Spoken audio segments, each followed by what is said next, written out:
नमस्कार प्रिय मित्रों, स्वागत है आप सभी का अपने चैनल कथा साहित्य दर्पण में। मित्रों, प्रसिद्ध कहानियों की श्रृंखला में आज हम लोग सुनने जा रहे हैं मार्कंडेय जी द्वारा लिखित कहानी हंसा जाई अकेला, जो कि उनकी बहुत ही प्रसिद्ध कहानी है तथा उच्च शिक्षा के पाठ्यक्रम में भी सम्मिलित की गई है। मार्कंडेय जी हिंदी के जाने माने कहानीकार थे। वे नई कहानी के दौर के प्रमुख हस्ताक्षर थे। वे नई कहानी सिद्धांतकारों में से एक हैं। अपने मूल्यों में वे सदैव आधुनिक और प्रगतिशील मूल्यों के हामीदार रहे हैं। प्रेमचंदोत्तर हिंदी कहानी साहित्य के क्षेत्र में अपना महत्वपूर्ण स्थान रखने वाले मार्कंडेय जी का जन्म उत्तर प्रदेश के जौनपुर जिले के बरई नामक ग्राम में 2 मई 1930 को एक सामान्य किसान परिवार में हुआ था। परिवार के सबसे बड़े पुत्र होने के कारण उन्हें बहुत लाड प्यार मिला। उनके पितामह श्री महादेव सिंह जी का व्यक्तित्व अत्यंत विशाल एवं व्यापक था। वे संस्कृत के अच्छे विद्वान थे, धार्मिक अंधविश्वासों के प्रबल विरोधी थे। मार्कंडेय जी के पिता का नाम तालु केदार सिंह था और माता का नाम मोहरा देवी था। प्रगतिशील कहानीकार मार्कंडेय जी प्रगतिशील लेखक संघ की गोष्ठियों में भी भाग लेते थे। मार्कंडेय जी ने अपनी पहली कहानी गुलरा बाबा का जब पाठ किया तो उपस्थित लोक साहित्यकार उनकी बहुत प्रशंसा करते हैं। अगले ही महीने उनकी यह कहानी कल्पना नामक पत्रिका में प्रकाशित हुई और बहुत ही चर्चित हुई। इसमें उन्होंने ग्रामीण परिवेश की समस्याओं का अंकन किया। इन्होंने प्रेमचंद के बाद हिंदी कथा साहित्य को एक नवीन जीवन प्रदान किया। 8 कहानी संग्रहों में है पान फूल, महुए का पेड़, हंसा जाई अकेला, भूदान, माही, सहज और शुभ, बीच के लोग और हल योग। इसके अलावा उन्होंने 2 उपन्यास सेमल के फूल और अग्निबीज भी लिखे। तो इनकी विभिन्न कृतियों में से आज जो इनका प्रसिद्ध कहानी संग्रह है हंसा जाई अकेला, उसी का शीर्षक कहानी हंसा जाई अकेला का वाचन करेंगे। तो आइए चलते हैं इनकी प्रसिद्ध कहानी हंसा जाई अकेला पर। वहाँ तक तो सब साथ थे, लेकिन अब 2 भी साथ नहीं बचे। दसों के दसों अलग अलग खेतों में अपनी पिंडलियाँ खुजलाते हुए हाँफ रहे थे। समझाते समझाते उम्र बीत गई, पर यह माटी का माधव ही रहा। ससुर मिले तो कस कर मरम्मत कर दी जाए आज। बाबा ने अपने फूटे हुए घुटनों से खून पोंछते हुए ठहाका लगाया। पास के खेत में फंसे भगनू सिंह हंसी के मारे लोटपोट होते हुए उनके पास पहुँच गए। पकड़ा तो नहीं गया ससुरा? बाप रे, वे सब पीछे तो नहीं आ रहे हैं? और वह लपक कर 4 कदम भाग पर बाबा की अडिगता ने उन्हें रोक लिया। दोनों आदमी चुपचाप इधर उधर देखने लगे। सावन भादों की काली रात, रिमझिम बूंदें पड़ती थी। क्या किया जाए, रास्ता भी छूट गया, पता नहीं कहाँ हैं हम लोग। किसी मेड़ पर चढ़कर इधर उधर देखा तो मेरा घुटना फूट गया है। बुढ़वा कैसे हुक्का पलट के दौड़ा था। अरे भैया कुछ ना पूछो। मगनू हो करके हंसने लगा। इसी बीच जोर की आवाज़ सुनाई पड़ी, हंसा जाई अकेला, ई दहिया ना रही, मल्ल मल्ल धोले धोले नहा ले खा ले, करना हो सो कर ले, ई दहिया फिर ना रही। एक एक बीघे के इर्द गिर्द अंधेरे में भय में धसी हुई पूरी मंडली सिमट आई। चेहरे पर किसी के नहीं दिखाई पड़ रहे थे। हंसी के मारे सबका पेट फूल रहा था। उसी बीच थूक घोटने की सी आवाज़ करता हुआ वह आया और जोर जोर से हंसने लगा। होई गई गलती भैया, मैं का जानूं कि मेहरिया है। समझा तुम में से कोई होगा, रुक गया है। मगनू ने कहा, सराऊ सांड हो रहे हो, अब मर्द और मेहरारू में भी भेद नहीं दिखाई देता है तुमको? नहीं माए, जब ठोकर खाकर गिरने को हुए ना तो मैंने सहारे के लिए उसे पकड़ा, फिर जो मालूम हुआ तो हकबका गया। तभी बुढ़वा ने एक लाठी जमा दी। खैर कहो भाग निकले। उसने झुककर अपनी टांगों पर हाथ फेरा। नीचे से ऊपर तक झरबेरी के कांटे चुभे हुए थे। ससुरे को बीच में कर लो, बाबा ने कहा। मगनू कहने लगे, चलो मेहरारू छू तो लिया, ससुरे किस्मत में तो लिखी नहीं है। लोग उसे हंसा कहते हैं। काला चिट्टा बहुत ही तगड़ा आदमी है। उसके भारी चेहरे में मटर सी आंखें और आलू सी नाक उसके व्यक्तित्व के विस्तार को सीमित कर देती है। सीने पर उगे हुए बाल किसी भी भीट पर उगी हुई घास का बोध कराती है। घुटने तक धोती और मार्किन की दुगज्जी गमछा उसका पहनावा है। वैसे उसके पास एक दोहरा कुर्ता भी है, मगर वह मौके मौके पर या ठौरी के दिनों में ही निकलता है। कुर्ता पहनकर निकलने पर गांव के लड़के उसी तरह उसके पीछे लग जाते हैं जैसे किसी भालू का नाच देखने वाले के पीछे मदारी। हंसा दादा दुल्हा बने हैं दुल्हा, और नन्हे नन्हे चूहों की तरह उसके शरीर पर रेंगने लगते। कोई चुटिया उखाड़ता तो कोई कान में पूरी उंगली डाल देता, कोई लकड़ी के टुकड़ों से नाक खुजलाने लगता तो कोई उसकी बड़ी बड़ी छातियों को मुंह में लेकर हंसा माई का नारा लगाता है। इसी बीच एक मोटा सोटा आ जाता है, वह हंसा के कंधे से लटका दिया जाता है और हंसा एक दो बार उस पर उंगलियां दौड़ाकर अलाप भरते भरता रुक कर कहता है, बस बस ना। और लड़के चिल्ला पड़ते, नहीं दादा अब और हो जाए। कोई पैर से लटकता है तो कोई हाथ से। फिर वह मगन होकर गाने लगता है, हंसा जाई अकेला ही दहिया ना ही रही। उस दिन 12 बजे रात को लौटकर हंसा सीधे बाबा के दालान में आया। लालटेन जलाई, हंसा अपनी पिंडलियों में धसे झरबेरी के कांटे चुनने लगा। जैसे झाड़े में चिल्लर पड़ जाते हैं, उसी तरह हंसा की टांग में कांटे गड़े थे। बाबा ने कहा, कहाँ जाएगा ठोकने पकाने इतनी रात को, यहीं 2 रोटी खा ले। और झरबेरियों के कांटे देखे तो उन्हें जैसे आज पहली बार हंसा की भीतरी जिंदगी की झांकी दिखाई दी। इतनी खेती बाड़ी, ऐसा घर द्वार पर एक मेहरारू के बिना बिल्लल्ला की तरह घूमता रहता है। बाबा उठकर हंसा की पिंडलियों से कांटे बीनने लगे। उसे रतौंधी का रोग है, इसीलिए रात को वह गांव से बाहर नहीं जाता। वह तो मजगवा का दंगल था जो उसे खींच ले गया। बाबा सरताज है पहलवानों के, भला क्यों न जाते। बेर डूब गई, चले तो अंधेरा घिराया। 5 मील का रास्ता था। हंसा 10 लोगों की टोली के बीच में चल रहा था। कई बार उसके पांव लोगों से लड़े तो लोगों ने गालियां दी और उसे पीछे कर दिया। हंसा गालियों का बुरा नहीं मानता, वह बहुत सारे काम गालियां सुनने के लिए ही करता है। गांव के बूढ़े बुजुर्गों की दुआ लगती है उसको। वह पीछे पीछे आ रहा था। रास्ते में एक गांव आया तो गलियों के घुमाव फिराव में वह जरा पीछे छूट गया। एक झोपड़े के आगे एक बूढ़ा बैठा हुक्का पी रहा था। उसकी जवान बहू किसी काम से बाहर आई। 10 आदमियों की लंबी कतार देख बगल में खड़ी हो गई। फिर हंसा के आगे से वह निकली तो जाने को हुई। संयोग से हंसा का पाँव उससे लड़ गया। बहू चीख उठी। हंसा गिरते गिरते बचा। बुढ़ा हुक्का फेंक कर डंडा लिए दौड़ा, लेकिन हंसा निकल गया। दूसरा डंडा उसकी बहू की पीठ पर ही पड़ा। वह गया और सारी मंडली रात के अंधेरे में खो गई। बाकी सबकी तो आंखें साथ दे रही थी, पर हंसा बेचारा खाइयों खंदकों में गिरता पड़ता भागता रहा। बाबा कांटा बीनते जा रहे थे। हंसा अपनी मटर सी आंखों को बार बार अपने भालू से बालों में धंसाता। हाथ को कांटे मिल जाते पर आंखें न खोज पाती। रह रह कर रास्ते की वह घटना उसके सामने नाच जाती। क्या सोचती होगी बेचारी। और वह बाबा की ओर देखने लगा। बड़ी चूक हो गई भैया, समझो। निकल भागे किसी तरह, नहीं तो न जाने दुनिया क्या कहती। हम तो यह सोचकर और लजा रहे हैं कि तुम भी साथ में थे। अरे ये क्या कहता है हंसा, यही कि आप लोग ऐसे लोगों के साथ में रहते हैं, यही कहेगी दुनिया। कितनी जगहसाई होती, आपका तो कितना नाम है। हंसा कभी सोच विचार नहीं करता, पर आज बार बार उसका दिमाग उलझ जाता था। अरे भैया चाहो तो। इसी बीच आजी पूड़ियाँ थाली में परोस कर बाहर ले आई।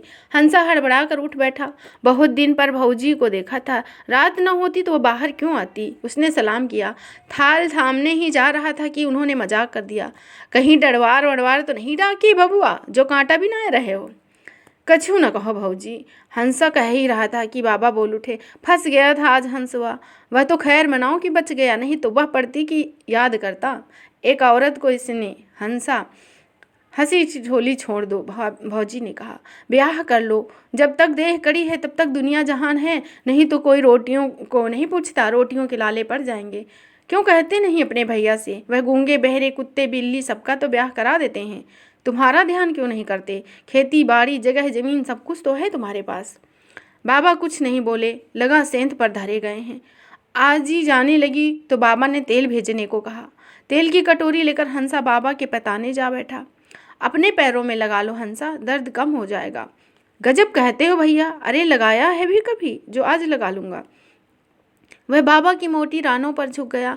मनो तेल पी गई हैं ये रानें, कितने तो तेल लगाकर ही पहलवान बन गए। हंसा कहने लगा। बाबा चुप पड़े रहे। रौती से लटकती हुई लालटेन में गुल पड़ गया था। धुएं से उसका शीशा काला पड़ गया और काले खुड़ने लगी। हंसा उठा तो बत्ती बुझाकर लेट गया। भौजी की बात हंसा के कानों में गूंज रही थी। जब तक देह कड़ी है तभी तक सब साथ देते हैं। हंसा ने करवट लेते लेते बूढ़े के डंडे की चोट का अंदाजा लगाया। हमने जानबूझकर तो कुछ नहीं की भैया, ये रतौंधी चाहे जो कुछ कराए। इधर उधर आंखें चलाई पर कुछ न दिखा, सब मटमैला। पाला पड़े चाहे पत्थर, काम से खाली होकर हंसा बाबा के पास जरूर जाता है। कभी देश विदेश की, कभी रामायण महाभारत की बात करता है, लेकिन गांधी महात्मा की बात में उसे बड़ा मजा आता है। किसी पुरुष ने उसे समझा दिया, गांधी जी अवतारी पुरुष हैं। उस दिन दालान में कोई नहीं था। शाम का वक्त था। बाबा चारपाई के पास बोरसी में गोहदी सुलगा रहे थे। जानवर मन मारे अपनी नांदों में मुंह गाड़े थे। रिमझिम पानी बरस रहा था। कलुआ पाँव से पोली जमीन खोद कर मुड़ुक्की मारे बैठा था। बीच में जब कुटकियां काटती तो वह कुड़कू करके पाँव से गर्दन खुजाने लगता। इसी समय एक आदमी पानी से लथपथ कीचड़ में अपनी साइकिल को खींचता हुआ आया और जैसे ही साइकिल खड़ी करके दलान में घुसने लगा, हंसा ने कहा, जय हिंद गणेश बाबू। जय हिंद हंसा भाई, जय हिंद। उसने अपने झोले से नोटिसों का एक पुलंदा निकाल कर बाबा के आगे रख दिया। हंसा बाबा की गोदावरी में बैठ गया।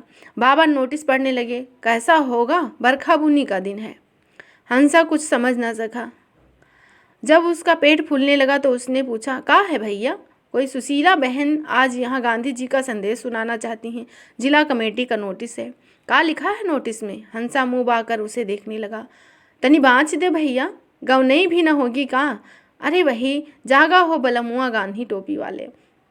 हंसा ने खूंटी पर टंगी ढोलक उतार कर गले में लटका ली और एक ओर पड़े फतहे झंडे को लाठी में टांग लिया। 2 बार ढोलक पीटी, फिर जागा हो बलमुआ गांधी टोपी वाले आई गई ले, टोपी वाले आई गई ले गाकर ढोलक पर धड़ाम धड़ाम घुम्मड़ घुम्मड़ घूम।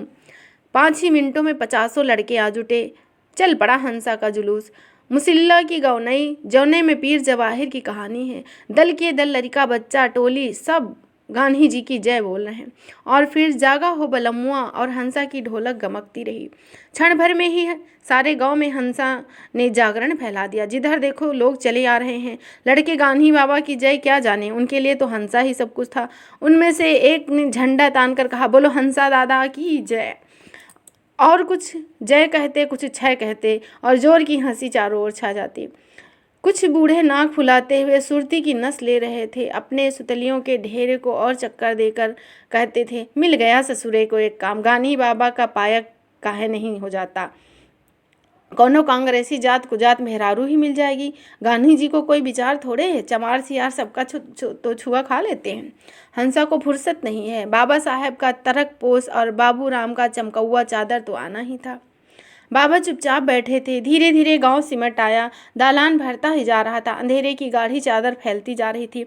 रिमझिम पानी बरस रहा था। चारों ओर लालटेनें जल रही थी। बुला तो लिया है पानी में, हल्ला भी मचा दिया है, पर ठहरेंगी कहाँ सुशीला बहन? और खाने पीने का क्या इंतजाम होगा? आने दो, देख लेंगे। अपना तो घर खाली ही पड़ा है। खाने की भी चिंता मत करो, घी है ही, पूड़ी उड़ी बन जाएंगी।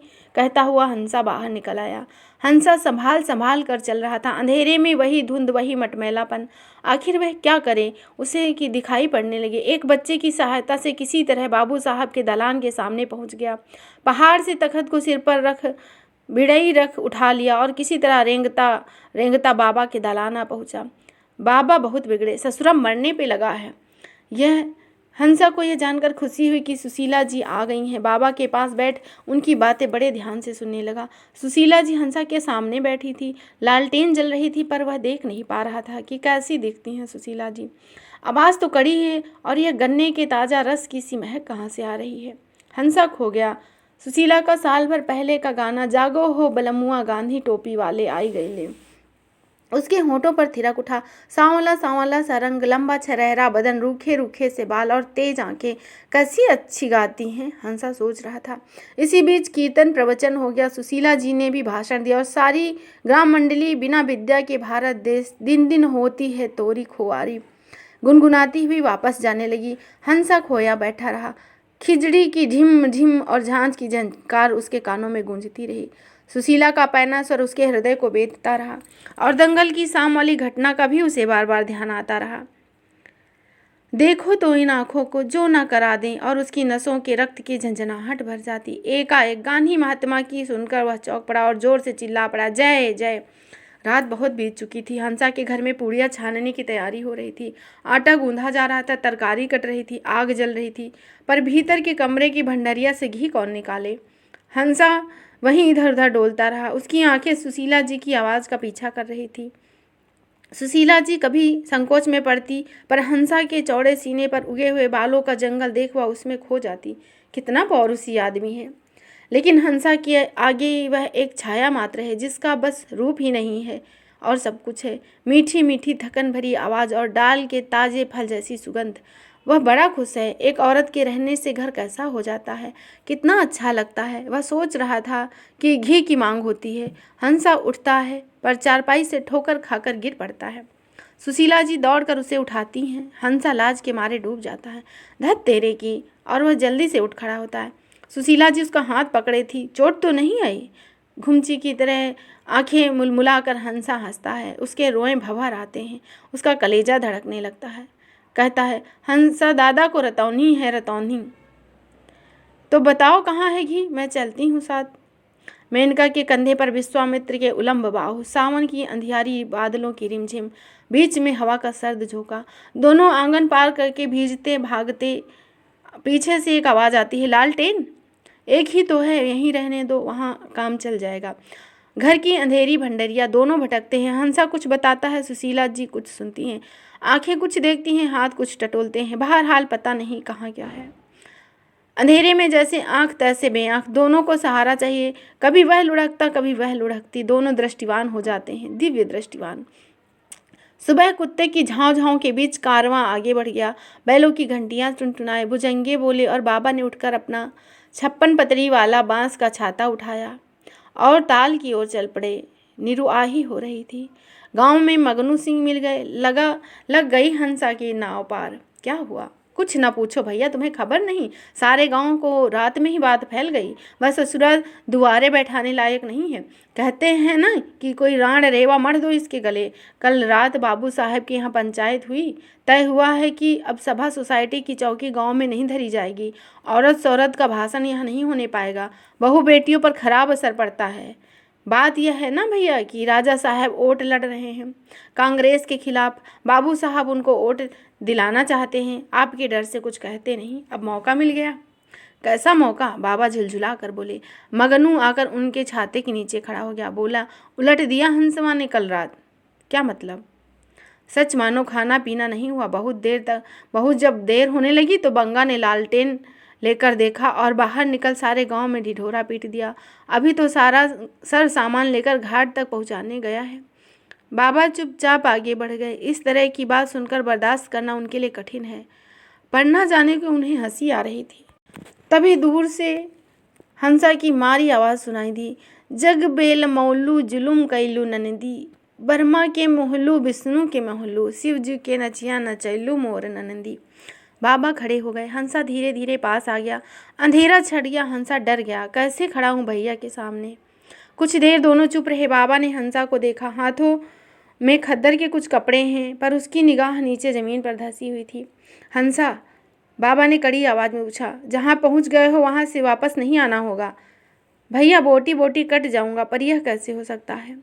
हंसा जाने लगा तो बाबा ने कहा, घर जाकर सीधा सामान बांधे आना। आज मछली पकड़वाऊँगा, वहीं खारवा पर बनेगी। अच्छा भैया, कहकर हंसा अपनी बटन सी आंखों को पोंछता हुआ आगे चला। गांव में चुनावी धूम थी। बाबू साहब बनभौटी के साथ कांग्रेस का विरोध कर रहे थे। उनके पेड़ों पर इश्तहार टांग दिए जाते हैं तो उनके आदमी उखाड़ देते हैं। किसान बुलवाए जाते हैं तो उन्हें धमकाया जाता है। खेत निकाल लेने की, जानवरों को हकवा देने की तक बात कही जाती है। हंसा सुशीला की कहानी का प्रचार किया जाता है। भ्रष्ट हैं सब, इनका कोई दीन धर्म नहीं है। गांधी जी तो तेली हैं।